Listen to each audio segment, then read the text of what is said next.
What's up, Legends? Welcome back to the Summer of Legends Baked Goods Tournament vlog series, or whatever I'm calling this. I don't know. It's just a tournament recap. So normally I would have actual gameplay footage of my match from this week, but my technological allies failed me, and I do not actually have any gameplay footage for you, which sucks. Yeah, I'm really sorry about that. I do have this really good audio clip. All right, man. Hey, good luck, Mr. Yeah, Goods. you too. Hopefully it's quality content. That's all I'm going for every time. Mr. Goods. Please, that's my Yes, sir. father's name. Yeah. That was funny, and that's about it. So I thought I'd do something a little bit different today because I still want to talk about what happened. But with the extra time I have from not actually having any gameplay, I thought I'd talk about the competitive meta of Unmatched. Just a little crumb of it, maybe to get other people up to speed, and then I would talk about how my actual games went.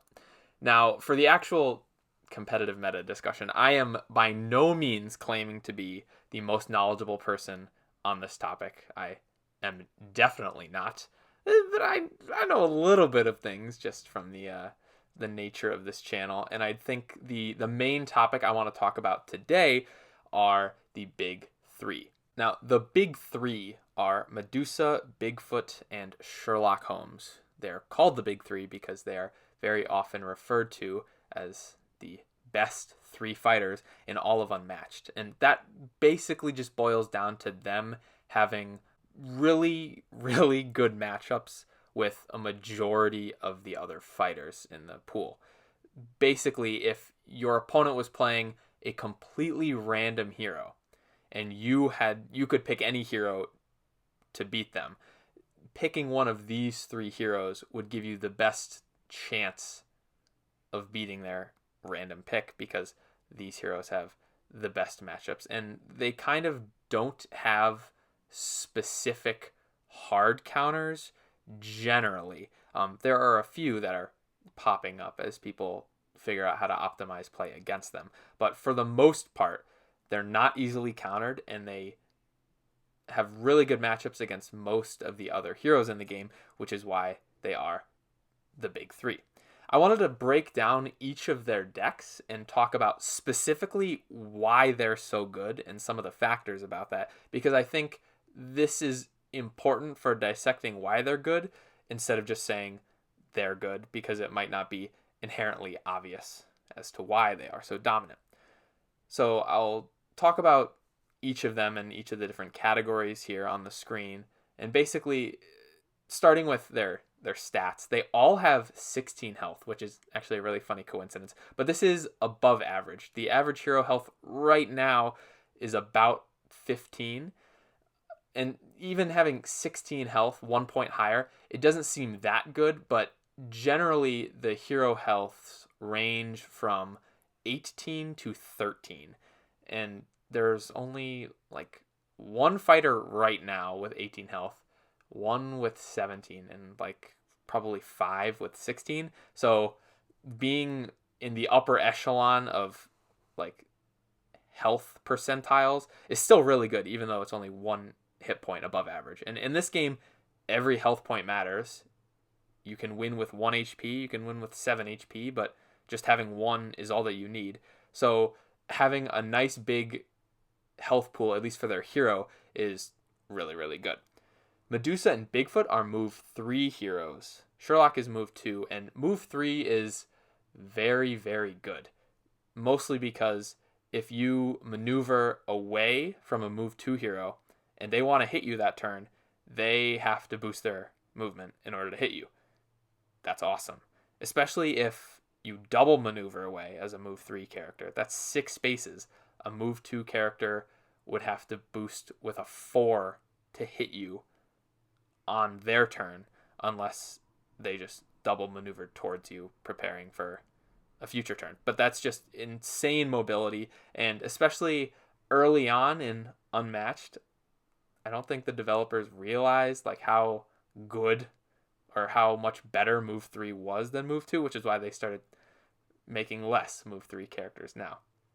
Medusa is ranged. Combined with her move 3, she can potentially reach and hit you on many spaces of the board that a move 2 melee character would not be able to hit you. And combined with her ability, being ranged is really, really good for Medusa. Bigfoot and the Jackalope are both melee, which is fine. Like, that's pretty much the standard for teams. And Sherlock has a ranged sidekick in Watson. And that isn't too impactful because it's not the hero, but it's still a sidekick with range. And Watson has 5 value attacks, so that's still very good.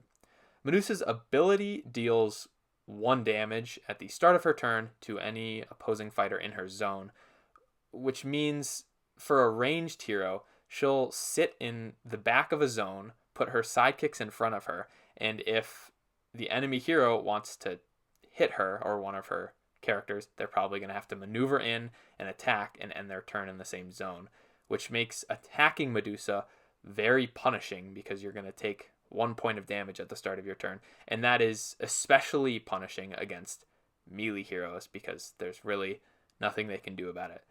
Some heroes like Bruce Lee and Robin Hood have an end of turn or after combat hop and then get out of the zone, and some attacks with movement effects like Swift Strike or Skirmish are potentially very good against Medusa because you can escape, but generally probably don't want to play Skirmish on offense that much, and not every deck has movement effects. So generally the combination of range, the ability, and having multiple sidekicks to wall off Medusa just makes all of those aspects much better than they would be individually. She just has a very synergistic stat block on her. Bigfoot's ability lets him draw a card if he ends his turn in a zone with no opposing fighters, and I think this is one of the keys to making Bigfoot so dominant because he is one of the few heroes in this game that has consistent card draw. Basically, you can activate that ability whenever you want because you can just maneuver to an empty zone on the game board, and against most fighters they probably can't cover more than 2 or 3, so you basically can do it whenever you want. And having consistent card draw is important in this game because it smooths out the variability you have when you're drawing cards from your deck. Some heroes really struggle with drawing all their key combo pieces or defense cards, and Bigfoot doesn't really have that problem because he can draw more than any other hero can in the game. And drawing cards isn't necessarily the best, especially in competitive play when most of the time one or both of the decks empty and fatigue actually plays a part. But in the mid game and especially in the early game, finding crucial cards if you need them is so important, and Bigfoot has the best time out of any hero making up for bad draws. Sherlock's ability says that Sherlock and Watson cards specifically, not any's, cannot be canceled. And while turning Feint into a bad card for your opponent is pretty good, as I discussed in his video, I don't think any of the effects that cannot be canceled now are that game breaking, but things like counterpunch and fixed point in a changing age, and especially the movement on the game as a foot, like those are all still valuable things that can't get canceled. And that's just one of the things that makes Sherlock annoying to play against, but that definitely isn't super valuable, I think. And I might be underrating that, but I'd love to know your thoughts on that in the comments.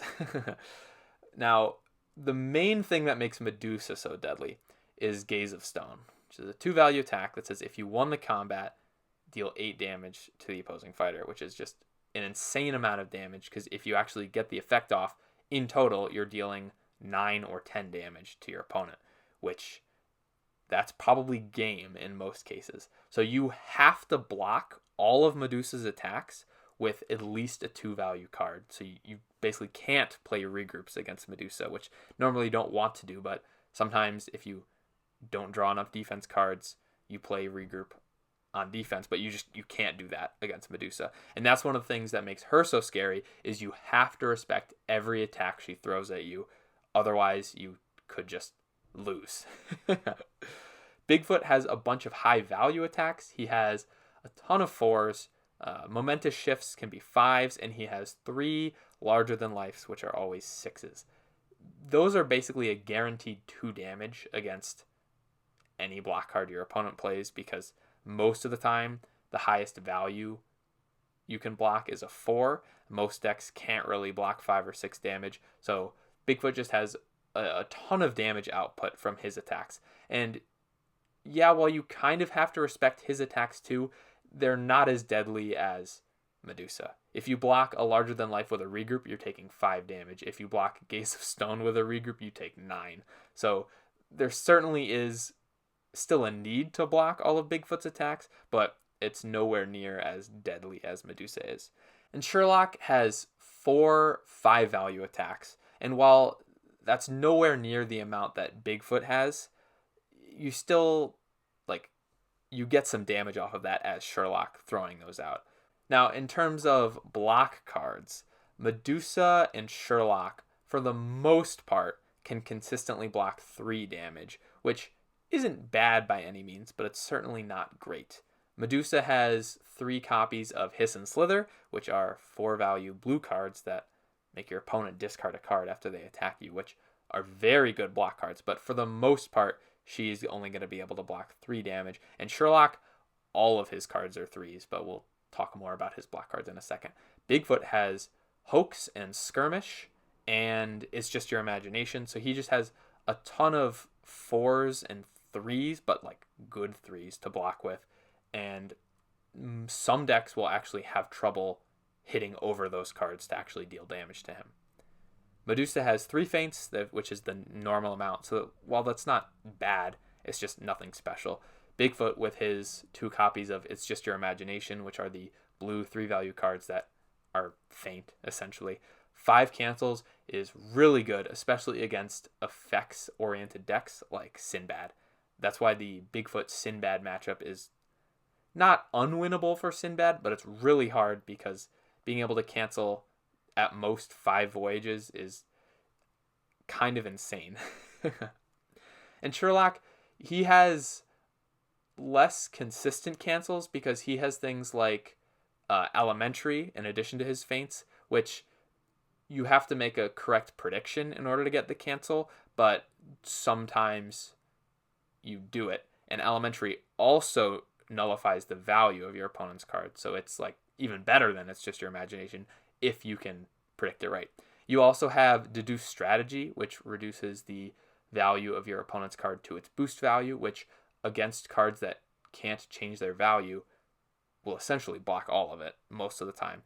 So Sherlock, his 3s are a little deceptive because some of them are better than just blocking 3 damage, and that makes up for the fact that he doesn't really have high value blocking.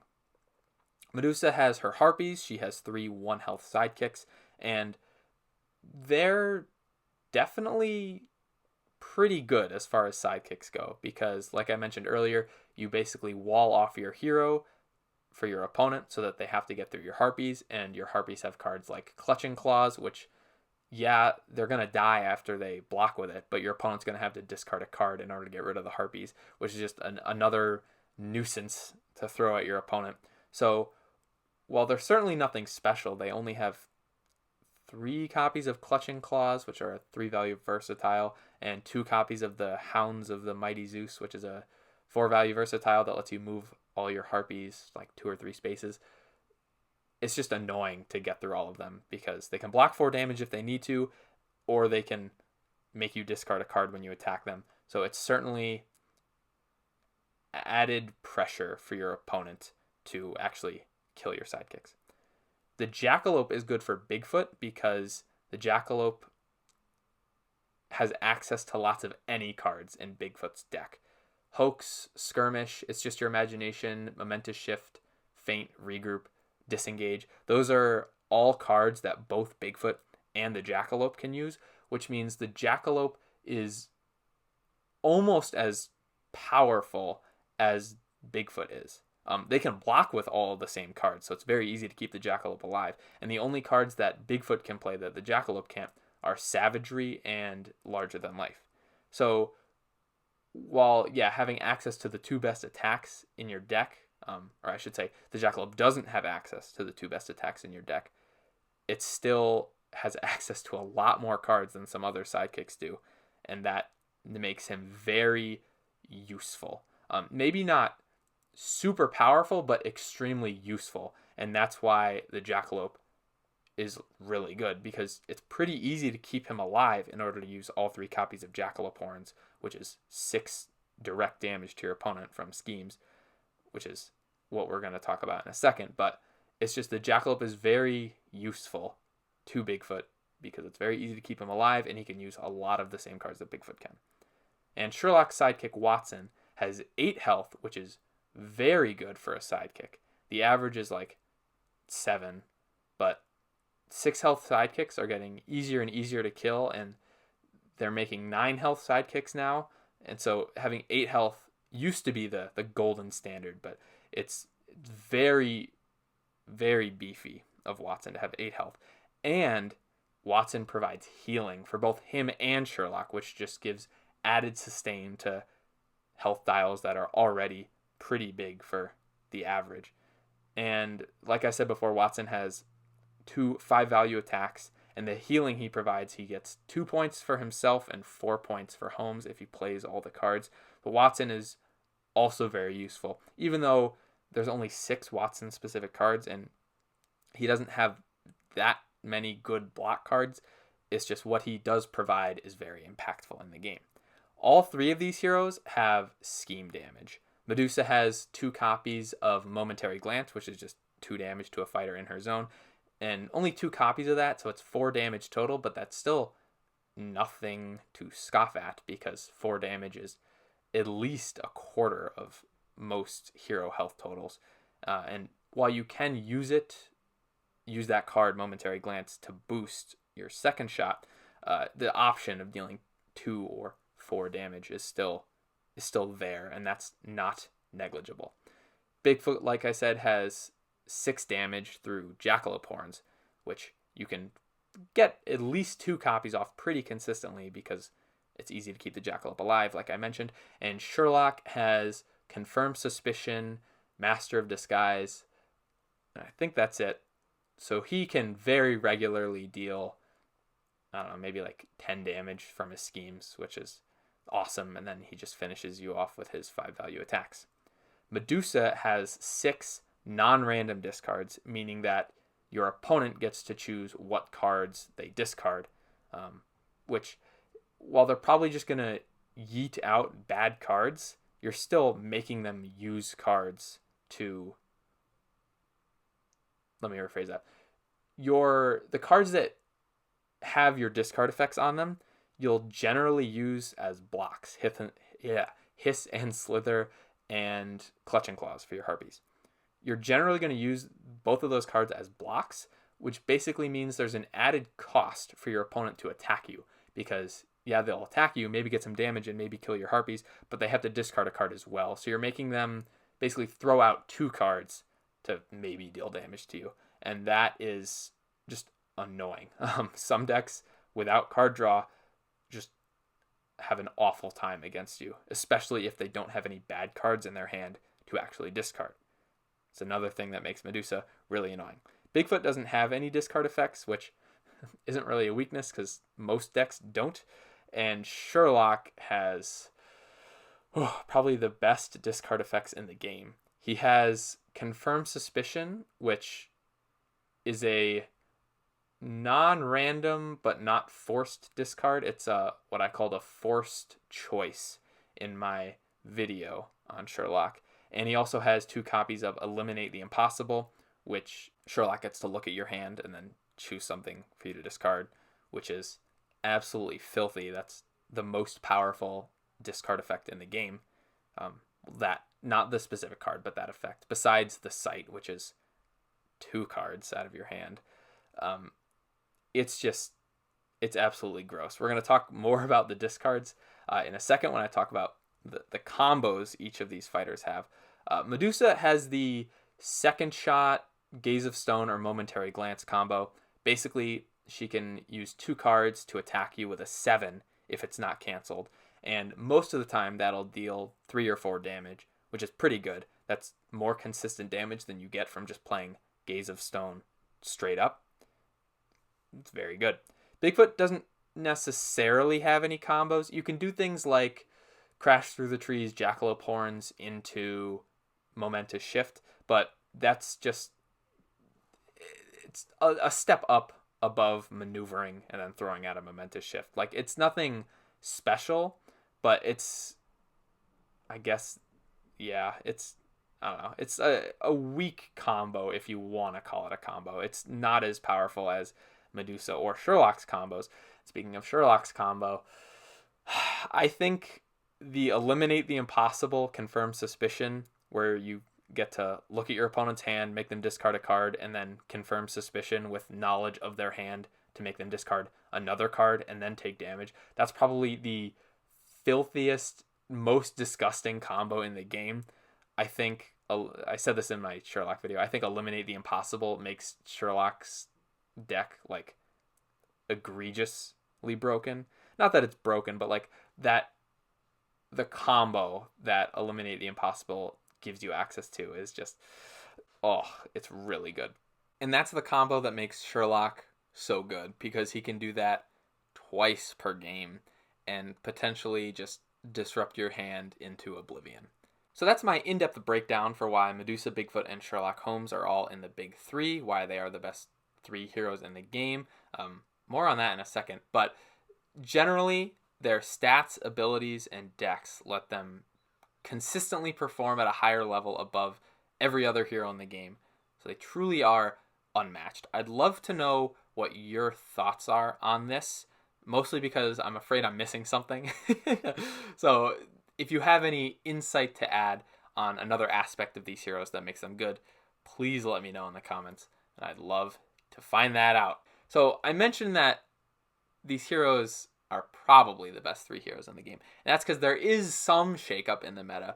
People are figuring out ways to beat Bigfoot, and I think that makes sense because his deck is very straightforward, and I don't want to say basic, and I don't want to say predictable either, but he might be 2 of those things as well. And his combos and strategies definitely are not as complicated as Medusa's or Sherlock Holmes's are. So it's slightly easier to beat him because you know he's just going to draw cards and play big attacks and like block pretty consistently high damage and cancel. And if you can get around all of those things, you can beat him with some pretty clever play. And that's where Muldoon comes in.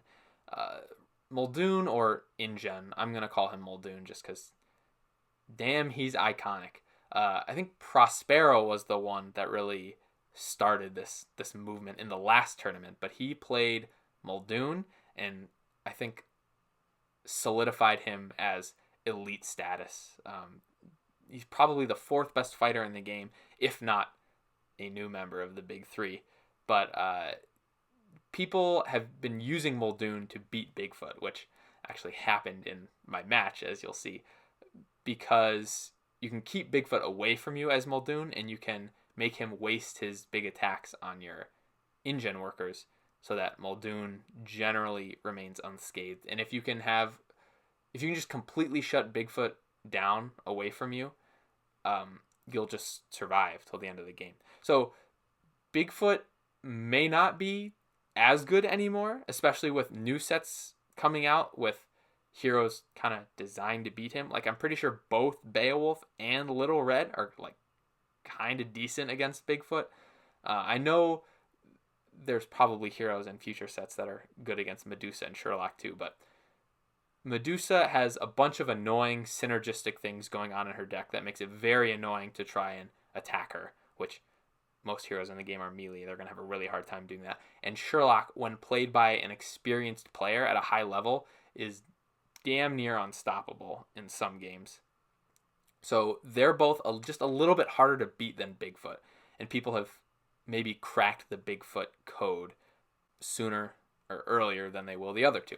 So these are just some things to keep in mind. I am by no means a Muldoon expert, so someone else's opinion on him would be greatly appreciated, but he is good. I think he's kind of like a Grim Patron deck from Hearthstone. I don't know, that's probably years and years ago if anyone understands that reference, but basically it was a deck that performed really well when played by a very knowledgeable player.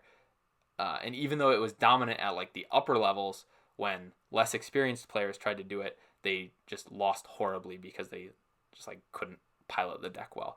I think Muldoon is kind of like that because if you play him really, really well, he's amazing and he can beat basically everyone in the game. But I think he's a little bit harder to play, especially for newer players. I know the first couple times I played him, I was just kind of bored. I was like, oh, this deck feels a little basic, and I didn't really understand like how to play Muldoon well. I'm still in the process of figuring that out, but I think he's like Sherlock in the fact that if you're good at Unmatched, you can play them very, very well and see really good results. So that's my not so brief ramble on the current competitive meta, or at least the top 4 fighters of the current competitive meta of Unmatched, and that will provide a little bit more context when I talk about the things that go on in the pre-game stages of the match. So let's talk about my match. I played Sidious 256 because apparently Sidious 1 through Sidious 255, those usernames were all taken. So my man had to go with the next one up, Sidious 256. We played on, I don't actually remember when we played, but we played sometime this week, and here's how the match went. The first thing we did was we drafted heroes. We rolled a die, and the higher roller got to pick whether or not they went first or second, as in if they were the leader or the follower. And I rolled an 11, and my man rolled a nat 20, so he decided he was going to pick first. He picked Medusa first. Very solid pick. I then picked Sherlock. Generally, if you have the first pick, you pick one member of the big 3. The person with the second pick picks another member of the big 3. And then the leader, again, will just pick the third member of the big 3. So that guarantees them, after the ban, they'll have at least one member of the big 3 to play, which could potentially be a very big asset to their hero roster. Sidious did something a little different. Instead of picking Bigfoot, the third member of the big 3, he picked Muldoon, which left Bigfoot on the board for me to take next. This was very interesting by him, and you'll see it actually, this pick worked out for him in our match. And with his third pick, he picked Sinbad. I think that's because there's just a lot of options to pick, so he picked someone he felt comfortable with, which was Sinbad. And Sinbad is a very decent fighter too. Now, me with the last pick, I, at this point, knew all 3 of the heroes on Sidious's roster. I was starting to think about which one I was going to ban. You'll see the choice is kind of obvious, but I picked Robin Hood because I know Robin Hood is decent against Muldoon. I know Bigfoot is not, so I needed some hero on my team that could beat Muldoon. In the hero ban phase, pretty obvious bans. I banned Medusa and he banned Sherlock because, as we mentioned, when those heroes are piloted at a high level, they're very hard to beat. So the lineups were Muldoon and Sinbad for my opponent, and Bigfoot and Robin Hood for me. Which is a funny coincidence because Bigfoot and Robin Hood are from the same set. In terms of the maps we banned, Sidious banned Baskerville, which is essentially auto-banned if your opponent has Robin Hood on it because the Outlaws and the after combat move ability combined with the secret passages is just absolutely overwhelming for your opponent. So if your opponent has Robin Hood, you just kind of need to ban Baskerville or play on it and see what happens. And I banned Sherwood just because Sherwood is one of those ranged maps that Muldoon could give me hell on because that's a bunch of very tight, narrow corridors, and the traps could be very damaging to me, especially if I'm playing Bigfoot on that map, if my opponent is Muldoon. So, because I was the follower, I picked second in the draft For game one, I got to pick map and starting position. So for the blind pick of our fighters for game one, I decided I would play Robin Hood on Soho. And it turned out my opponent played Muldoon, or picked Muldoon first to play game one. So the first game was me as Robin Hood versus my opponent as Muldoon on Soho. And because I also got to pick position, I decided I would start second, just because being the person that goes second kind of helps Robin in terms of the fatigue endgame when his deck runs out. And I wanted Muldoon to be the one coming at me so that I wouldn't necessarily run into the trap he played on his first turn. Robin Hood is also very good on Soho for reasons I will not disclose, but you can probably figure that out why. And this game was pretty close. I wasn't exactly sure how to deal with all his workers, because with 2 copies of Call for Backup, he can bring them all back, so he can have 9 total sidekicks non-concurrently during the game, which is insane. It makes me wonder if it's even worth it to attack some of his sidekicks, but if I don't attack his sidekicks, I probably can't actually get to Muldoon. I can't get my outlaws to Muldoon so they can hit him with highway robbery. The thing about this matchup, though, is that Muldoon only has, I think, 8 cards in his deck that his hero can block with. And Robin Hood has like 15 or 16 attacks, maybe even 17. He just has the second most red cards in the entire game, I believe. I think the Raptors have more than him, but he has a lot of attacks. So I just needed to attack Muldoon a lot, and eventually he just wouldn't be able to block anything. I actually landed an unblocked disarming shot and drew 4 cards from that on Muldoon, and that was definitely a big hit. And I guess during the game, Muldoon got off to an early lead just because Robin Hood can only block with 3s or feints or regroups, but I didn't do that. So my hero took a lot of damage early, but then I started dealing damage back to him. I landed that disarming shot, and eventually he ran out of feints, and I I boosted a maneuver, popped 2 traps, and let an outlaw right up to him and landed a highway robbery that he couldn't do anything about, and eventually won this game. I think Robin Hood ended with like 4 health. It was a very close game, very exciting, and it was a win for me. So this meant that I had to play Bigfoot in all my future games. So I played Bigfoot next game. I didn't really have a pick, and my opponent could pick the map, starting position, and what hero he wanted to play. So as I mentioned earlier, Muldoon has a pretty good matchup into Bigfoot. So Sidious picked Muldoon. He also picked Marmorial, or Marmorial. I'm still not sure how to pronounce that, because that is another very good map for ranged heroes. And Muldoon's sidekicks also being ranged meant that he was basically going to be able to hit me from anywhere on the board. And because he got starting position, he chose to go second, meaning I would basically be the one making the first strike. And let me say, I got very, very outplayed during this game. I'm not going to pretend to be the best Bigfoot player in the world, mostly because normally I don't play Bigfoot, because when I play him in person, my opponent's like, "Oh, really? You're gonna play one of the best characters in the game?" And so yeah, I really don't play Bigfoot that often, and my inexperience showed. I was wondering whether or not Muldoon was going to basically stay on like outside the castle on like the purple and brownish zones in the front, or come into the field, the blue and green zones, because if he was in the blue and green zones, he would basically be able to hit me from any angle I tried to attack him at, and he could place traps anywhere in that field, which could potentially be very good, especially if he did the call for backup, they should all be destroyed combo that Prospero loves doing so much. Or he could stay in the purple and brown zones and kind of wall himself off from my attacks with workers and traps, and that's exactly what he did. I could not land that many hits on him. I think he had 6 health at the end of the game, but that was only because I got maybe like 2 larger than lifes in and all of my jackalope horns. So oh boy, yeah, I got very outplayed this game. Props to my opponent for wanting this matchup in the draft, and then making the smart pick for the map. He knew what he was doing going into this. So the third game, the match is all tied up, 1-1. Winner takes all. I had to play Bigfoot. He had to play Sinbad.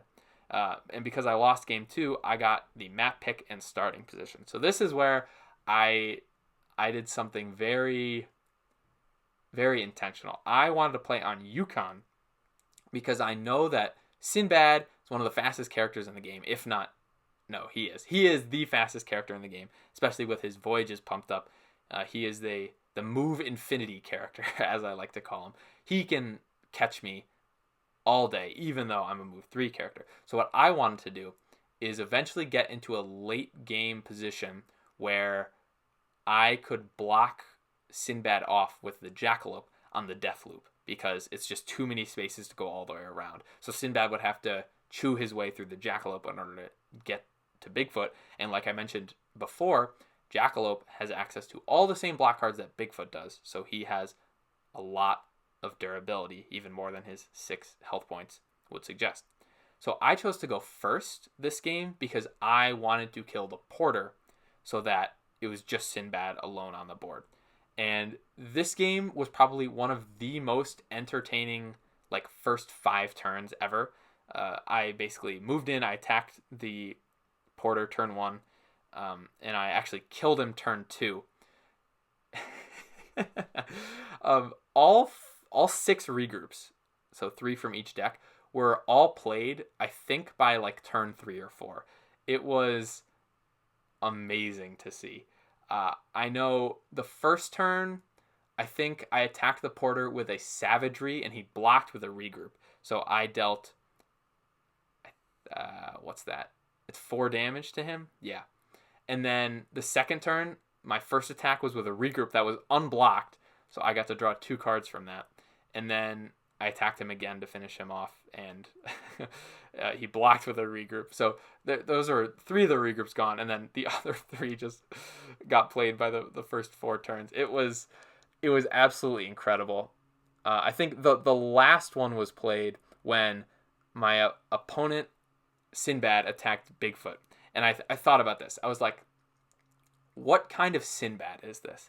Is this one that like baits attacks, or is he going to throw out like a commanding impact, hoping I faint it, or is he going to throw out his voyages? And then I said, oh, maybe he's going to throw out a regroup.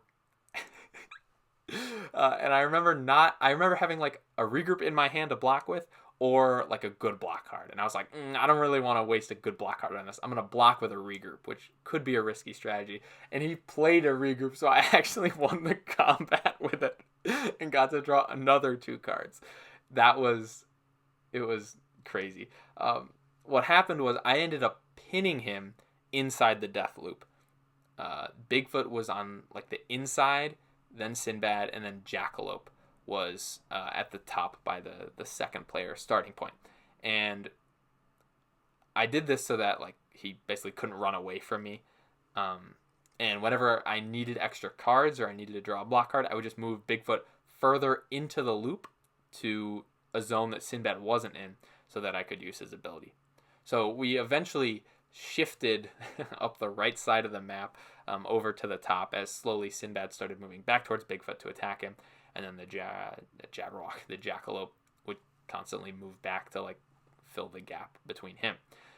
When I started running out of block cards, I maneuvered Bigfoot further away from Sinbad and then Jackalope horns the Jackalope through Sinbad, so that now the Jackalope was in the middle of the sandwich and Sinbad basically had to get through the Jackalope in order to hit Bigfoot.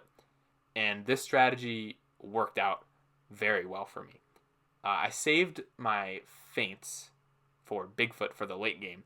And what ended up happening was, by the time the Jackalope died, a couple turns after that, Sinbad had 5 health, and I mathed it out to where if I maneuvered away from him, he would maneuver towards me and then attack me with a voyage, and I could just feint it. And if I did that 3 turns in a row, because his deck was empty, he would die due to exhaustion, and that's exactly what happened. Sinbad has a really tough time dealing with all 5 of Bigfoot's cancels. So this is definitely a tough matchup for him. Definitely not unwinnable because I think I said this before. Prospero beats Bryden with Sinbad against Bigfoot in the losers semifinal of the last tournament. That was a legendary game. But it's really hard for Sinbad. So I ended up winning this game and I won the match 2-1. It was very exciting. I apologize that I don't have footage of this, but hopefully listening to me talk about that was also entertaining. Sidious, if you're watching this, I had a ton of fun playing with you. That Bigfoot Sinbad game was the opening especially was so much fun. Your Muldoon man is absolutely killer. I pray for your future opponents to deal with you. They're gonna need all the help they can get. So, anyways, guys, that's all I have for this video. Hopefully, you found my meta discussion helpful, especially if you're not super big into the competitive scene. All those thoughts should still apply to more casual play, but definitely if you're consistently busting out the big 3 against your friends just playing casually, you are the worst kind of person in this world. I'm joking, of course. Play whoever you want. It's a game. It's all for fun in the end. Even though it's competitive, I'm still having a ton of fun with this. I hope everyone else in this tournament is. And yeah, so I'll see you either next week in the next match recap. Hopefully there's actual footage there, computer. And if I post something before that, great. We'll see. So that's it. That's all I have for you guys. As always, have a great day. And subscribe, and yeet!